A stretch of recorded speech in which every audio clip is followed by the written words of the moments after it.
Hey, I'm Jackal Destruct. These are my constructs, and here's the instruct. So these are my bubble elevators that I've been working on for you guys.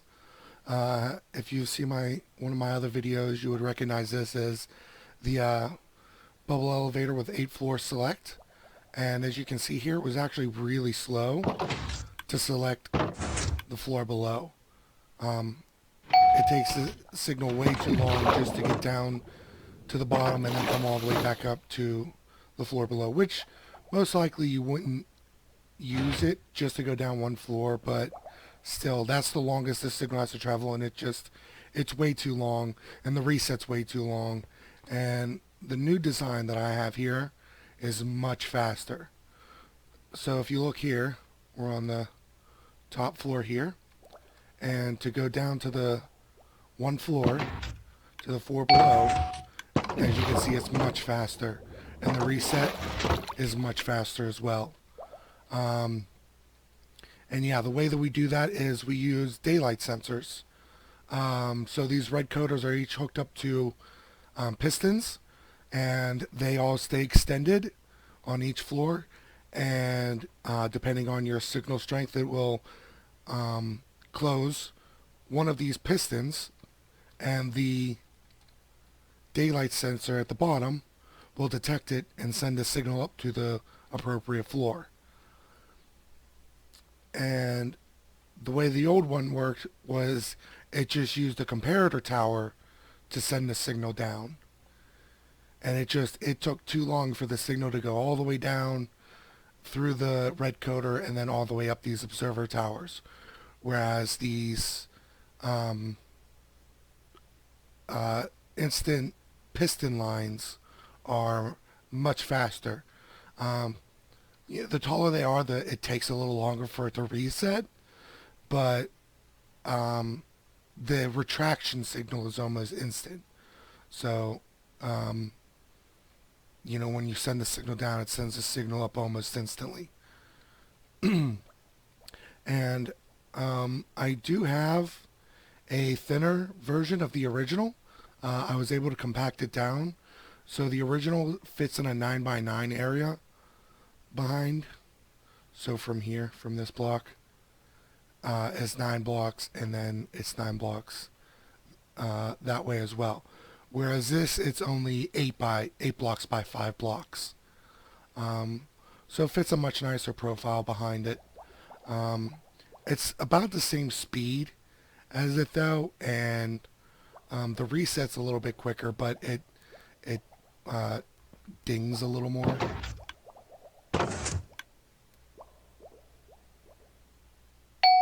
Yeah, so it dings a little more, but still it's almost the same design, just compacted and um,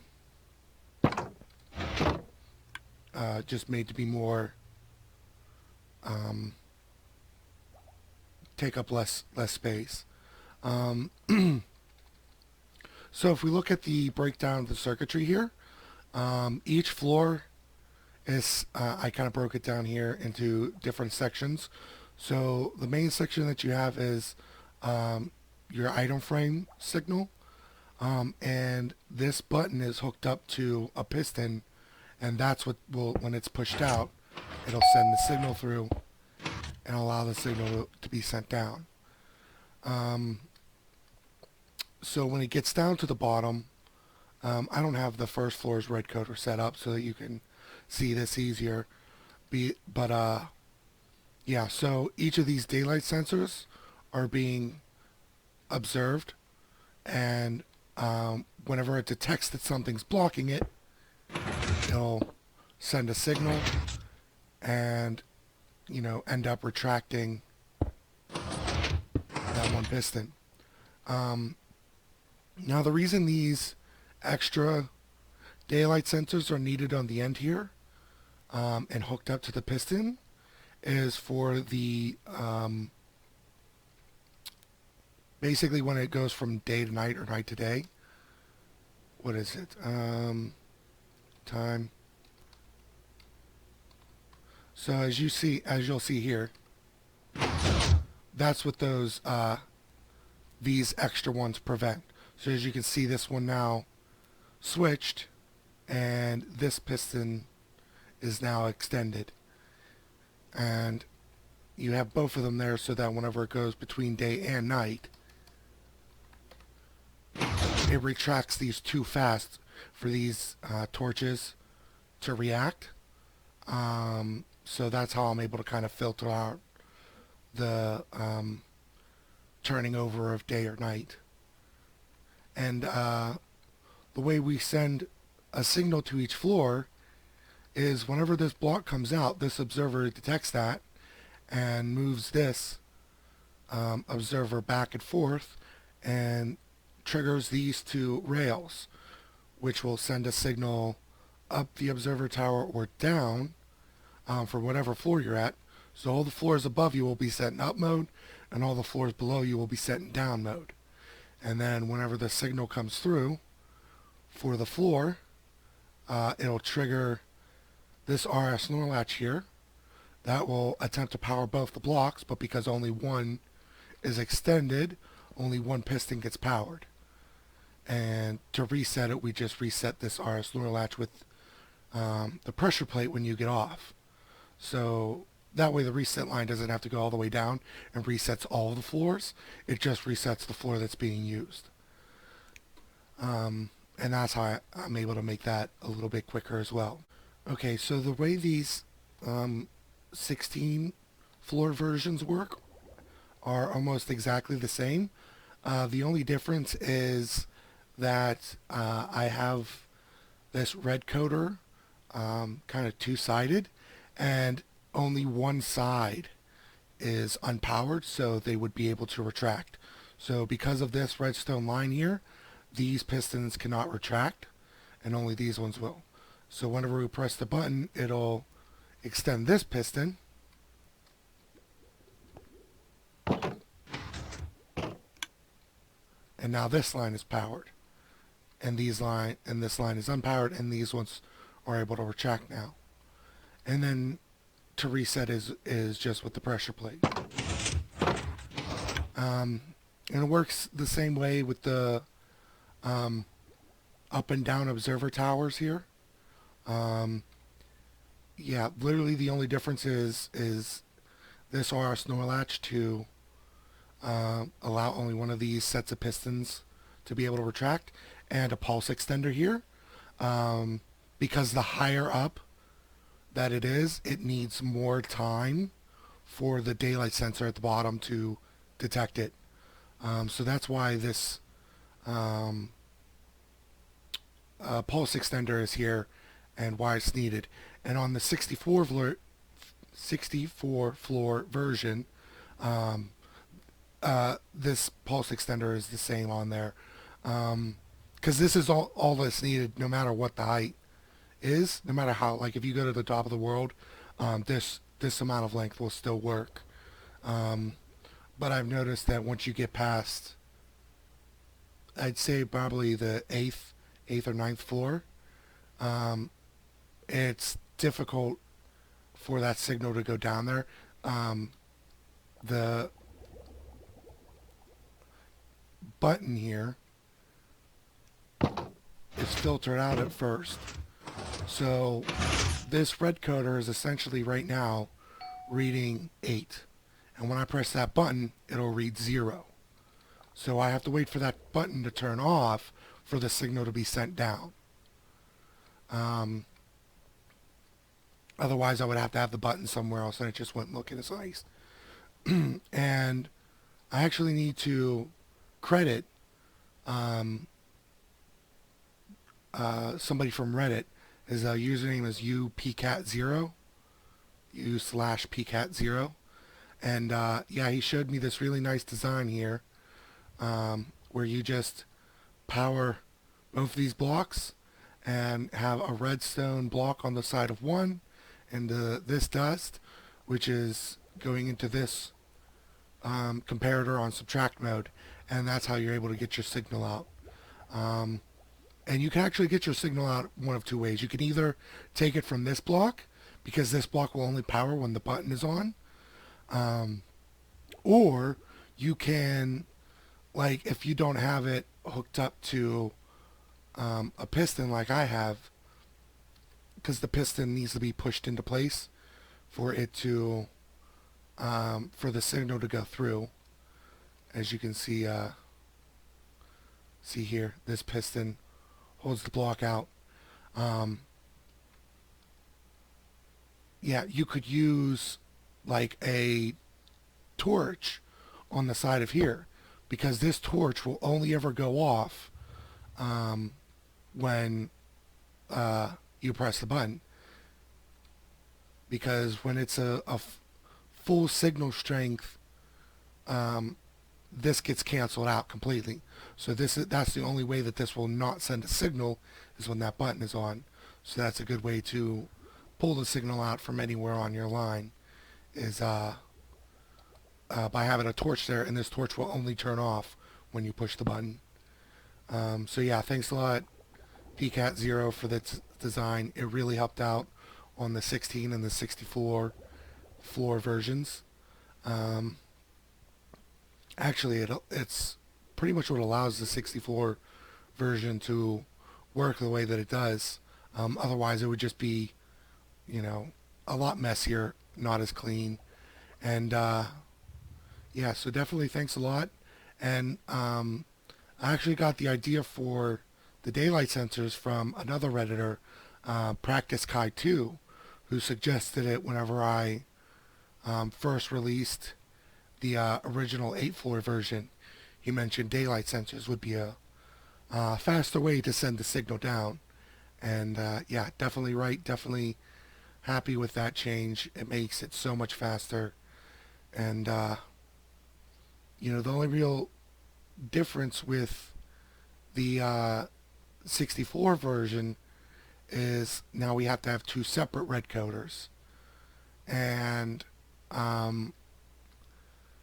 you know, again, we have the pulse extender because of the button. We need to filter that out. And yeah, just kind of wait for it to end in order for the signal to be pushed through and sent down. But it works almost the same way. Every floor just has an AND gate as well here. So as you can see, you know, the first 8 floors are connected to, you know, the first set of piston lines, and then the second set of 8 floors is connected to second, and you know, all the way up for this side. And then for this side, every first, second, third, fourth, you know, so this one will connect to the first floor in every 8 sequence, second floor in every 8 sequence, and you know, that goes all the way up to the top. And the only ones that really need to go all the way all up to the top are these last 2 piston lines, because they're both the 8th section and the 8th floor. So yeah, but yeah, so whenever the specific section is depowered and the specific floor is depowered, then that's how it selects the appropriate floor. Just by sending those 16 signals up, we're able to, you know, make it 64 floors. And this is actually the tallest you can make each floor. Is I technically call this the 6 floor version, because including the floor space, you have 6 blocks. So you have 5 for the wall and then 1 for the floor, for a total of 6 for each floor. And yeah, this if you build this floor version, you would actually have to carve this down to the bottom bedrock level, and you don't get a penthouse suite. So if we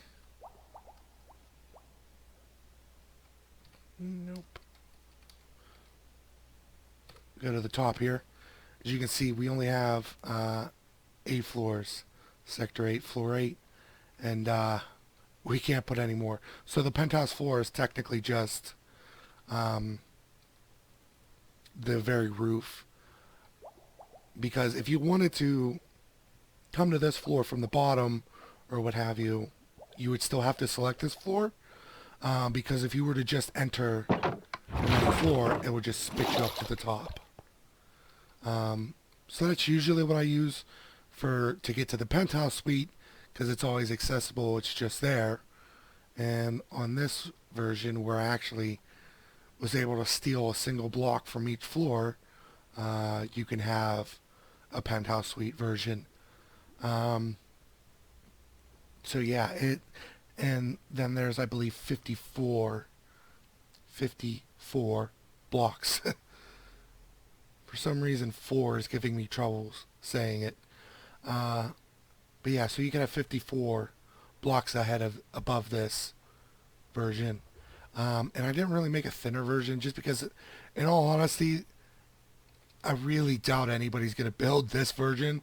This was kind of just for fun. Yes, for fun. I did this for fun.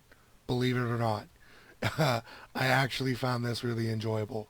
Fried my brain a little bit, but definitely enjoyable trying to figure out how to get it to work. I mean, I kind of see these as being like actually usable versions. It just sucks that I can only go with 8 or 16. I mean, I could probably make a 60 floor, or a 32 floor version. But in all reality, if you have like 24 floors, you could use one of these and one of those, and then just something like that. Um, you know, so it's kind of really up to you. I didn't really make any thinner floors like I was working on, because I have a 3 floor. Well, I'm sorry, a 4. This was the 4 block version, but it's longer, so I don't really see it as like this isn't compatible with this. Like, you couldn't do a 3 floor and then a 3 block high and then a 4 block high, unless you accounted for that space with this. You moved it to align with the correct. But for the most part, like, I would see other people as making these, like, you'd probably have like 15 blocks in between each floor. So it would be a floor here, 15 blocks, and then you had your other floor, for all I know. So, it's really all up to you. The only real thing you would have to extend between the floors is the observer towers, just to make sure the signal track, because that's the only signal that needs to be connected, is the observer towers, and then obviously your piston lines. They would need to be extended, but those are actually relatively easy to extend, especially if you can kind of see here. There's only 4 in between each floor here, 4 spaces, including the piston being extended.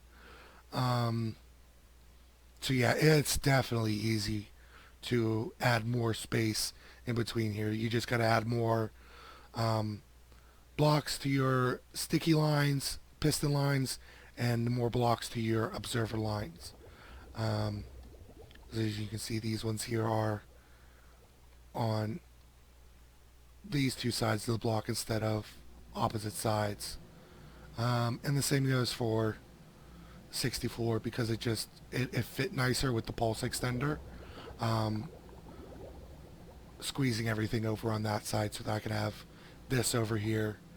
And yeah, so that's pretty much it. I kind of have, like, I was kind of playing around with this design because, as you can see, like I said earlier, you probably wouldn't use this to go up or down just a single floor. I feel like it's kind of a waste, even though it's pretty fast. You can use it. So you can come down 1 floor or go down 1 floor from this side, and go 1 floor from the other. So yeah, I feel like that would kind of help the design a little bit more. And I also, because whenever I first built this, I had all this extra space on the side here that I kind of got rid of, as you can see on these designs. Um, that one's kind of smushed, but this one, as you can kind of see, I kind of got rid of most of the extra space. And um, the idea for my design for this one would have been something like this. So the way that it works is over here you have your up and down for the floor above and the floor below. Um, and over here you can have your express elevators. It'll just take you up to whichever floor you need to. And if you're coming down from any floor, you can just drop straight down. Um, so, I feel like this would be a really, really good design for it. And then, on the side you can have um, a slime block and a honey block, so that one could be like for dropping down, or uh, and one for helping to you can leave. I guess you could leave both of them open at the very top, and that way you can shoot out with your Elytra rockets. Um, the slime block can help with that because you can bounce on it, and then if you're specifically trying to get down to the bottom, then you can have a honey block so that you're not constantly bouncing. You just but yeah, so that pretty much is about it. The only other thing I could really say is if you light up the circuitry, it can help reduce a little bit of lag. I mean, it's not that this causes much lag, because it's going to be in this idle state here, and then whenever you use it, that's whenever. But just so that whatever floor you're on, doesn't cause any kind of like you know lighting updates because of the redstone and any of that. If you spam a bunch of lights around, then it'll help reduce that lag that any of it causes. Um, just kind of help out a little bit. And yeah, that's pretty much it for me. Nope, can't think of anything else I wanted to add. So that's going to be it. Thanks a lot for watching. If you guys enjoyed the video, please leave a like. I'm going to leave a world download in the description for anybody that wants the world. And, see you guys next time. Thanks a lot. Have a good one. Bye.